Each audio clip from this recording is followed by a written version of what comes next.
கர்த்தருடைய பரிசுத்த நாமம் மகிமைப்படுவதாக. இந்த நேரத்திலும் உங்களை இந்த ஆன்லைன் மூலமாக கர்த்தருடைய வார்த்தை சிறிது நேரம் கொடுப்பதற்கு தேவன் கொடுத்த மகத்தான கிருபைகளுக்காக ஆண்டவரை நான் ஸ்தோத்தரிக்கிறேன்.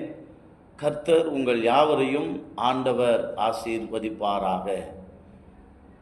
யோவான் எழுதின சுவிசேஷ புஸ்தகம் 1ஆம் அதிகாரம் அதில் 46வது வசனம் இப்படியாக சொல்லுகிறது: அதற்கு நாத்தான்வேல், நாசரேத்திலிருந்து யாதொரு நன்மை உண்டாக கூடுமா என்றான். அதற்கு பிலிப்பு, வந்து பார் என்றான். இதை கேட்டுக்கொண்டிருக்கிற அருமையான சகோதர சகோதரிகளே, நாசரேத் என்னும் ஒரு ஊர், அந்த இடத்துல இருந்து ஒரு நன்மை வருமா? இயேசு அதே ஊரில் தான் வளர்ந்தார். ஆனால் இயேசு அந்த ஊரில் வளருவதற்கு முன்பதாக அந்த ஊரை குறித்ததான ஒரு பேச்சு என்னவென்று சொன்னால், இந்த நாசரேத் ஊரிலிருந்து ஒரு நன்மை வரக்கூடுமா என்று சொல்லி, இயேசு கிறிஸ்து அதே நாசரேத் ஊரை சேர்ந்தவர். அதே நாசரேத் ஊரில் அவர் வளர்ந்தார்.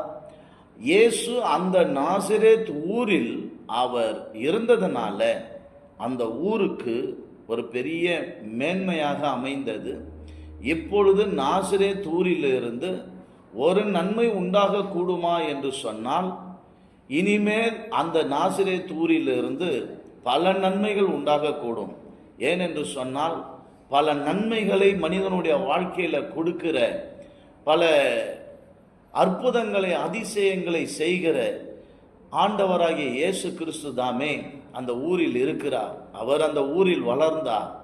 ஆகவே நாசரேத் ஊரிலிருந்து மிகப்பெரிய நன்மை உண்டாயிருக்கிறது, வந்து பார் என்று சொல்லி பிலிப்பு நாத்தான்வேலை இங்கே அழைப்பதை நாம் பார்க்கிறோம்.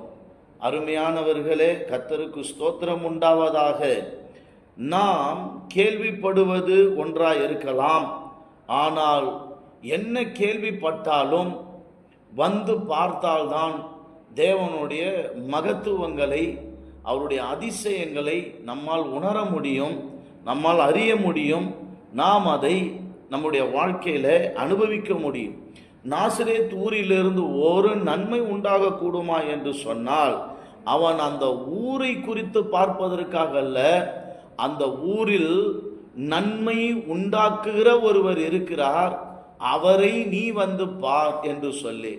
இயேசுவை அறியாத ஒவ்வொரு ஜனங்களும், இயேசு கிறிஸ்து தன்னுடைய வாழ்க்கையில இல்லாத ஒவ்வொரு மக்களுடைய வாழ்க்கையும் பயனற்றதாக இருக்கிறது. ஆனால் நம்மை குறித்துதானும் அநேக ஜனங்கள் சொல்வார்கள், இவனுடைய வாழ்க்கையிலிருந்து ஒரு நன்மை இருக்குமா, இவன் குடும்பத்திலிருந்து ஒரு நன்மை உண்டாகுமா, இவனுடைய பிள்ளைகள் நன்மை செய்யக்கூடுமா, ஒரு சின்ன வியாபாரம்தான், ஆனால் இந்த வியாபாரத்தில் உனக்கு நன்மை உண்டாகுமா, இந்த ஊரிலிருந்து உனக்கு ஒரு நன்மை வரக்கூடுமா, இந்த இடத்திலிருந்து உனக்கு ஒரு நன்மை உண்டாகுமா? எனக்கு அருமையான தேவனுடைய பிள்ளைகளே, ஊரை குறித்ததான ஒரு பெருமையும் அல்ல, ஆனால் வேலையை குறித்ததான ஒரு பெருமையும் அல்ல. நம்முடைய வாழ்க்கையில், நம்முடைய வேலையில், நம்மளுடைய ஊரில், நம்மளுடைய குடும்பத்தில் இயேசு கிறிஸ்து இருந்தார் என்று சொன்னால், அதை வந்து பார்க்கிற ஜனங்களுடைய வாழ்க்கையில மிகவும் பயனுள்ள காரியங்களை அவர்கள் பார்ப்பார்கள். இயேசுவை ஏற்றுக்கொண்ட மனிதனுடைய வாழ்க்கை பயனுள்ளதாய் அமைகிறது. இதை கேட்டுக்கொண்டு இருக்கிற அருமையான சகோதரிகளே, இந்த நாத்தான்வேலை வந்து பார் என்று சொல்லும் பொழுது, நாத்தான்வேல் வந்து பார்க்கும் பொழுது அங்கே என்ன நடந்தது என்று சொன்னால், அவனுடைய வாழ்க்கையே டோட்டலி அந்த இடத்தில் மாறி போனதை நாம் பார்க்கிறோம். இயேசு சொல்லுகிறார் 47வது வசனத்துல, இயேசு நாத்தான்வேலை தம்மிடத்தில் வர கண்டு அவனை குறித்து, இதோ கபடற்ற உத்தம இஸ்ரவேலன் என்றார். அதற்கு நாத்தான்வேல், நீர் என்னை எப்படி அறிவீர் என்றான். இயேசு அவனை நோக்கி, பிலிப்பு உன்னை அழைக்கிறதற்கு முன்னே நீ அத்திமரத்தின் கீழ் இருக்கும்போது உன்னை கண்டேன் என்றார். அதற்கு நாத்தான்வேல், ரபி, நீ தேவனுடைய குமாரன், நீர் இஸ்ரவேலின் ராஜா என்றான். இயேசு அவனுக்கு பிரதியுத்தரமாக, அத்திமரத்தின் கீழே உன்னை கண்டேன் என்று நான் உனக்கு சொன்னதினாலேயே விசுவாசிக்கிறாய், இதிலும் பெரிதானவைகளை காண்பாய் என்றார். அருமையானவர்களே, கர்த்தருக்கு ஸ்தோத்திரம். நாத்தான்வேல் வந்து இயேசுவை காணும் பொழுது, அவன் வந்து பார்க்கும் பொழுது, இயேசு அவன் யார், எங்கே இருந்தான், அவனுடைய நிலை என்ன, அவன் இதற்கு மேல் ஆண்டவரிடத்துல என்ன காரியத்தை அவன் பார்க்க போகிறான், மிகப்பெரிய அதிசயத்தை காண போகிறான். தேவ தூதர்கள் ஏறுகிறதும் இறங்குகிறதும் நீங்கள் காண்பீர்கள் என்று சொன்ன தேவனுடைய மகத்தான தரிசனங்களை அவன் காணப்போகிறான். கர்த்தரிடத்திலிருந்து பெரிய காரியத்தை காணப்போகிறான். அவன் ஒரு உத்தம இஸ்ரவேலன். அல்லேலூயா, கர்த்தருக்கு ஸ்தோத்திரம் உண்டாவதாக. இப்பொழுது இருக்கிற நம்முடைய நிலைமையும், நாம் யார் என்பதையும், இதற்கு மேல் எப்படி இருக்க போகிறோம் என்பதையும் இயேசு நமக்கு காண்பிப்பார். வந்து பாருங்கள் அருமையானவர்களே, ஜெபித்து பாருங்கள், ஆலயத்துக்கு போய் பாருங்கள், வேதத்தை வாசித்து பாருங்கள், கர்த்தருக்காக ஊழியம் செய்து பாருங்கள். பார்த்தால்தான் தெரியும் நம்முடைய வாழ்க்கை அதிகமாய் மாறுகிறதை. ஒரு மனுஷன் உடைய வாழ்க்கையில் இயேசு செய்வதை அவன் வந்து பார்க்கும் பொழுது, விசுவாசத்தோடு கூட வந்து பார்க்கும் பொழுது, கர்த்தருடைய மகத்துவங்களை வந்து பார்க்கும் பொழுது, அதற்கு அதிகமான நேரத்தை அவன் கொடுக்கும் பொழுது, எனக்கு அருமையான தேவனுடைய பிள்ளைகளே, அவன் வாழ்க்கையில் அவன் பார்க்க போகிறது பெரிய காரியத்தை பார்ப்பான். எல்லாமே மாறும். கர்த்தருக்கு ஸ்தோத்திரம். வருத்தப்பட்டு பாரம் சுமக்கிறவர்களே, நீங்கள் எல்லாரும் என்னிடத்தில் வாங்குங்கள், நான் உங்களுக்கு இளைப்பாறுதலை தருவேன் என்று இயேசு சொல்லி இருக்கிறார். இளைப்பாறுதல் என்று சொன்னால் என்ன? தூக்கம் அல்ல.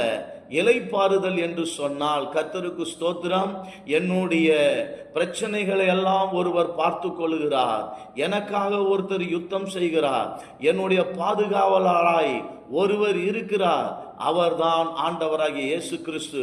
அவர் மேலே எல்லா பாரத்தையும் வைத்து விட்டேன்.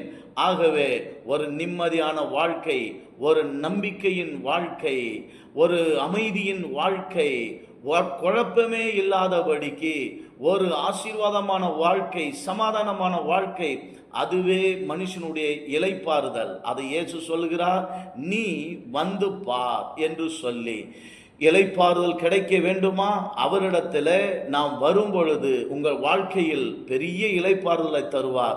அது மாத்திரமல்ல, நான் சாந்தமும் மனத்தாழ்மையுமாய் இருக்கிறேன் என்று சொன்னார். அவருடைய சாந்தத்தையும் அவருடைய மனத்தாழ்மையும் நமக்குள்ளே இயேசு வைத்து நம்மை தேவனுடைய சுபாவத்துக்கு நேராக ஆண்டவர் நடத்துவார். அருமையானவர்களே, பயனற்ற ஒரு வயல் நிலமாய் இருக்கலாம், பயனில்லாத ஒரு வேலையாய் இருக்கலாம், ஆனால் இயேசு அந்த காரியங்களை ஆசீர்வதிக்கும் பொழுது, அவர் அந்த இடத்துல வரும் பொழுது, அவருடைய பிரசன்னம் இருக்கும் பொழுது, அது பயனுள்ளதாய் மாறுகிறது, அது விளைச்சல் நிலமாய் மாறுகிறது. பாழானவைகளை ஆண்டவர் கட்டி எழுப்பி அதை சீர்படுத்தி நிலைநிறுத்த கர்த்தர் வல்லவராய் இருக்கிறார். ஒரு மனுஷன் இயேசுநாதருடைய அற்புதங்களை வந்து பார்க்கும் பொழுது அவனுடைய வாழ்க்கையில் எல்லாவற்றையும் கர்த்தர் மாற்றுகிறார். அவனுடைய சுபாவங்களை கர்த்தர் மாற்றுகிறார். எனக்கு அருமையான தேவனுடைய பிள்ளைகளே, இங்கே யோவான் எழுதின சுவிசேஷ புஸ்தகத்தில் 1ஆம் அதிகாரத்தில் யோவான் ஸ்நானகனிடத்தில் 2 சீஷர்கள் இருக்கிறார்கள். அவர்களை யோவான் ஸ்நானகன் இயேசுவை பற்றி சொல்லும்பொழுது, யோவான் எழுதின சுவிசேஷ புஸ்தகம் 1ஆம் அதிகாரம் அதில் 35வது வசனத்தில், மறுநாளிலே யோவானும் அவனுடைய சீஷரில் 2 பேரும் நிற்கும் போது இயேசு நடந்து போகிறதை அவன் கண்டு, இதோ தேவ ஆட்டுக்குட்டி என்றான். அவன் அப்படி சொன்னதை அவ்விரண்டு சீஷரும் கேட்டு இயேசுவுக்கு பின் சென்றார்கள். இயேசு திரும்பி அவர்கள் பின் செல்கிறதை கண்டு, என்ன தேடுகிறீர்கள் என்றார். அதற்கு அவர்கள், ரபி, நீர் எங்கே தங்கியிருக்கிறீர் என்று கேட்டார்கள். ரபி என்பதற்கு போதகரே என்று அர்த்தமாம். அவர் வந்து பாருங்கள் என்றார். அவர்கள் வந்து அவர் தங்கியிருந்த இடத்தை கண்டு அன்றைய தினம் அவரிடத்தில் தங்கினார்கள். அப்பொழுது கர்த்தருக்கு ஸ்தோத்திரம் உண்டாவதாக ஏறக்குறைய 10 மணி வேளையாய் இருந்தது. யோவான் சொன்னதை கேட்டு அவருக்கு பின் சென்ற 2 பேரில் ஒருவன் சீமோன் பேதுருவின் சகோதரனாகிய அந்திரேயா என்பவன். அவன் முதலாவது தன் சகோதரனுடைய சீமோனை கண்டு மேசியாவை கண்டோம் என்று சொன்னான். மேசியா என்பதற்கு கிறிஸ்து என்று அர்த்தமாம். கிறிஸ்து என்று சொன்னால் அபிஷேகம் பண்ணப்பட்டவர். அந்த அபிஷேகம் பண்ணப்பட்டவரை, மேசியாவை, கிறிஸ்துவை நான் கண்டேன். என்ன ஆனது? இயேசு தங்கி இருந்த இடத்தில் அவன் தங்கினான். எங்கே தங்கி இருக்கிறீர் என்று கேட்டான். நீர் வந்து பார் என்று சொல்லும் பொழுது இயேசு தங்கின இடத்தில் அவனும் தங்கினான். 10 மணி வேலையா இருந்தது. கர்த்தருக்கு ஸ்தோத்திரம். அவன் முதலாவது இயேசுவினிடத்துல தங்கி அதுக்கு அடுத்தது அவன் செய்த வேலை, ஃபர்ஸ்ட் ஆஃப் ஆல் முதலாவது வேலை, தன் சகோதரனை கண்டு, சீமோன் பேதுருவை கண்டு அவனை இயேசுவினிடத்தில் கூட்டி கொண்டு வந்தான். என்ன ஆனதுங்க? கர்த்தருக்கு ஸ்தோத்திரம். இயேசுனுடைய அன்பான முகம், கிருபை உள்ள வார்த்தை, அவருடைய பிரசன்னம், அவருடைய கரிசனையான பேச்சுகள் எல்லாவற்றையும் கேட்ட அவனுடைய வாழ்க்கையில மாறினது. அது தன் வாழ்க்கையில் மாறினது மாத்திரமல்ல, அது பிறனுடைய வாழ்க்கையும் மாற வேண்டும், அதற்கு உட்படுத்த வேண்டும் என்று சொல்லி தன் சகோதரனிடத்துல போய் சொல்லுகிறானே. அருமையானவர்களே, கர்த்தருக்கு ஸ்தோத்திரம். வந்து பாருங்கள், ஜெபித்து பாருங்கள், தேவனுக்காக ஊழியம் செய்து பாருங்கள், ஆண்டவருக்காக கர்த்தருக்கு ஸ்தோத்திரம் சாட்சியாய் வாழ்ந்து பாருங்கள். தேவன் உங்களை ஆசீர்வதிப்பார். பயனற்றவர்களாய் இருக்கலாம், உலகம் நம்மை பயன் இல்லாதவர்கள் என்று சொல்லி இருக்கலாம். ஆனால் இயேசு கிறிஸ்துவனுடைய பிரசன்னத்தை ஒவ்வொரு நாளும் பார்க்கும் பொழுது, அவருடைய அதிசயங்களை வேதத்தில் நாம் பார்க்கும் பொழுது நம்முடைய வாழ்க்கை பயனுள்ளதாய், அடுத்தவர்களுக்கு பயன் உள்ளதாக நம்முடைய வாழ்க்கை மாறும். அதில் எந்த சந்தேகமும் இல்லை. தேவன் தாமே இந்த வார்த்தையை ஆசீர்வதிப்பாராக. நாம் ஜெபம் பண்ணுவோம். கிருபை உள்ள நல்ல ஆண்டவரே, இயேசு கிறிஸ்துவின் நாமத்தினாலே இந்த வார்த்தையை கேட்ட இந்த ஜனங்களை நீர் ஆசீர்வதியும். நம்முடைய மகத்துவங்களை அதிகமாய் பார்க்க தேவனே உதவி செய்யும். உலகத்தை நோக்கி பார்க்காதபடிக்கு, உலகத்தில் உள்ள காரியங்களை அதிகமாய் பார்க்காதபடிக்கு, தேவனுடைய ஆலயத்தில் போய் தேவனுடைய கிருபையை அதிகமாய் பார்க்க, நன்றாக ஜெபம் பண்ணி ஜெபத்தில் வருகிற பலன்களை அனுபவிக்க கர்த்தாவே நீர் கிருபை தாரும். பயனற்றவர்களாய் இருக்கிற எங்களை நீர் பயனுள்ளவர்களாய் மாற்றுவீர்.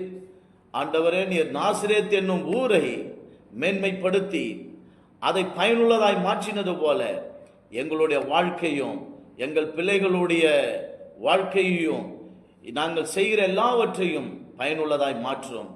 ஆசீர்வதியும். இயேசு நாமத்தினால் ஜெபிக்கிறோம் பிதாவே. ஆமென். God bless you.